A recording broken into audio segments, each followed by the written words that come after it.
ইলেকশনের আগে বড় বড় ফিগারকে এখানে অ্যাসাসিনেশন করা হবে, গুপ্ত হত্যা করা হবে। আমরা যদি শহীদ হয়ে যাই, আমাদের সন্তানেরা লড়বে, তার সন্তানেরা লড়বে। কিয়ামত পর্যন্ত বাংলাদেশ নামক জমিন যতদিন বেঁচে থাকবে ততদিন পর্যন্ত আজাদির সন্তানেরা লড়াই করবেই করবে। হাজার হাজার কোটি টাকা নতুন করে হাসিনার সাথে মিটিং করেছে। ইলেকশনের আগে বড় বড় ফিগারকে এখানে অ্যাসাসিনেশন করা হবে, গুপ্ত হত্যা করা হবে। পুরো এখানে ভারতীয় আধিপত্যবাদ এখানে সব থেকে বেশি অ্যাক্টিভ আছে।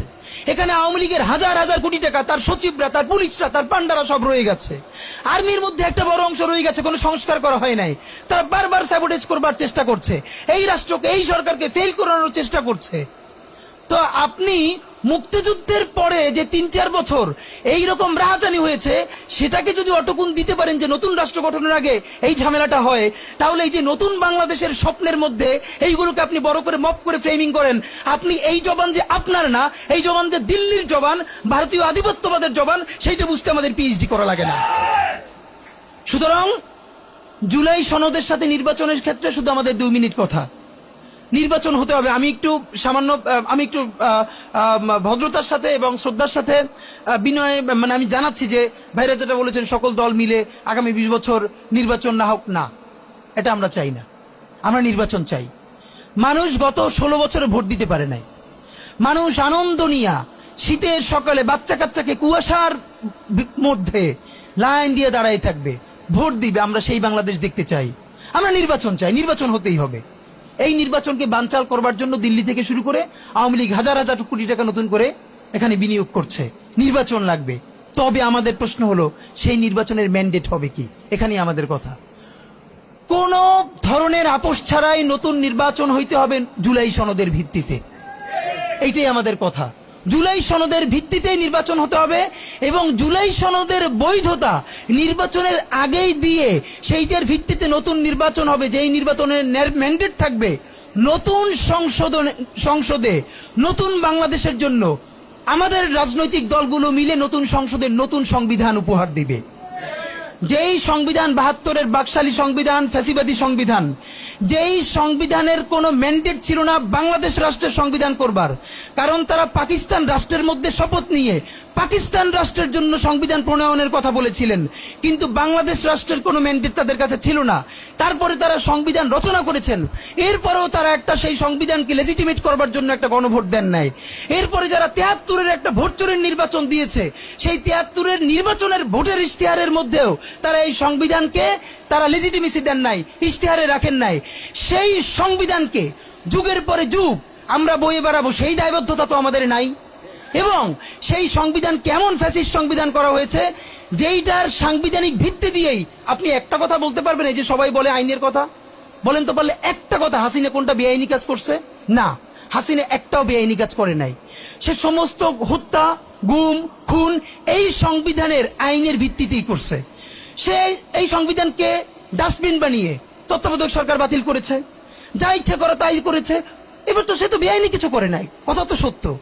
আমার বিএনপির ভাইদের প্রতি শুধু একটা আফসোস লাগে, কারো কারো দেখি 72-এর সংবিধানের প্রতি তাদের কি গভীর প্রেম। যেই সংবিধানের মধ্য দিয়ে বাকশাল এসেছে, যেই সংবিধান গণতন্ত্র হত্যা করেছে। আজকে বিএনপির ভাইদেরকে একটা কথা বলি, আপনারা হয়তো অনেকে জানেনও না। পৃথিবীতে দ্বিতীয় ইতিহাস আছে কিনা মান্না ভাই জানলে বলবেন, আমি ভাইয়ের কাছ থেকে শুনতে চাইব। জিয়াউর রহমান তো একজন সামরিক শাসক ছিলেন।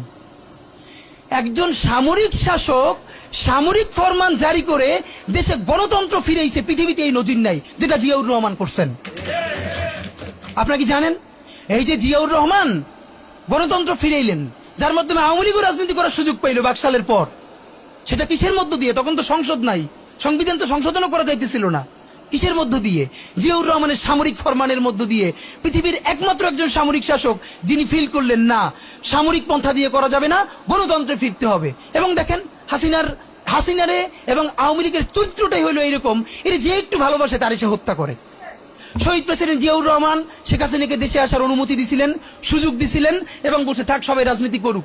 আসার 1 মাসের মধ্যে জিয়াউর রহমান শহীদ হয়ে গেছে, 13 দিনের মধ্যে। এবার দেখেন এই যে আমরা এখন যারা সবাই করতেছি, সুতরাং এটা একটা বিষ। এই বিষের সাথে আমরা কিভাবে লড়াই করব? জাতীয় ঐক্যমত্য তৈরি করতে হবে।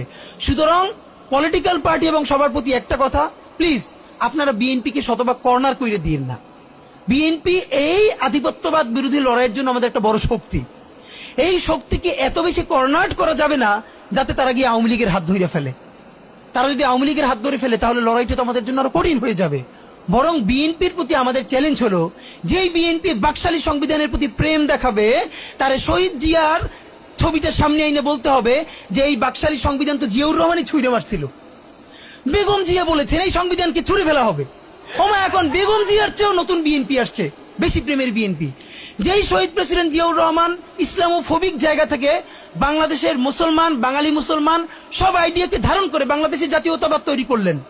এখন একটা নতুন বিএনপি গজাচ্ছে, কেউ চেষ্টা করতেছে পুরো বিএনপিটাকে একটা ইসলামোফোবিক বিএনপি করা। এ কি ভাই, ইসলামোফোবিক বিএনপি সে কোথায় যাবে? সে কি দিল্লি যাইতে চায়? আমরা আমাদের প্রথম চ্যালেঞ্জ হলো স্বাধীনতা সার্বভৌমত্ব রক্ষার স্বার্থে এই বিএনপিকে শহীদ জিয়ার কাছেই রাখতে হবে, এই বিএনপিকে বেগম জিয়ার কাছেই রাখতে হবে। নাম্বার 2, আমাদের সামনের নির্বাচনে ম্যান্ডেট কি হবে এইটা সুস্পষ্ট। জুলাই সনদের ভিত্তিতে যদি নির্বাচন না হয়, এই নির্বাচন আপনারা চাইলে করেন, আমরা কেউ ভোট দিতে যাব না। নাম্বার 3, সেই নির্বাচনের পরে সংসদের ম্যান্ডেট কি হবে? সংসদে জুলাইয়ের বর্তমান সনদে যেটা স্বাক্ষরিত হবে সবার ঐক্যমত্যের ভিত্তিতে, এটা নির্বাচনের আগে মানে সংবিধান সংশোধন করা ছাড়াই অধ্যাদেশের বলে বলে যেটা করা সম্ভব সেটা আগেই করে ফেলতে হবে এবং তাকে দিয়ে নির্বাচন করাইতে হবে। এবং আমাদের বিএনপির বন্ধুরা বলছেন 2 বছর সময় নিয়ে তারা সংসদে এইগুলো পাশ করাবেন। 2 বছর চলবে না, সর্বোচ্চ সময় 6 মাস। সংসদের প্রথম 6 মাসের মধ্যে জুলাই সনদের সমস্ত কথাগুলো সংবিধান ইনকর্পোরেট করতে হবে।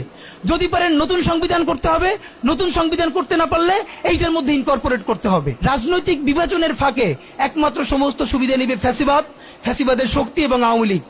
আমরা আমাদের জীবন থাকতে বাংলাদেশের মাটিতে ভারতীয় আধিপত্যবাদ থেকে শুরু করে আর কোনো বিদেশি আধিপত্যবাদ, হাসিনা এবং ফ্যাসিবাদকে মেনে নিব না।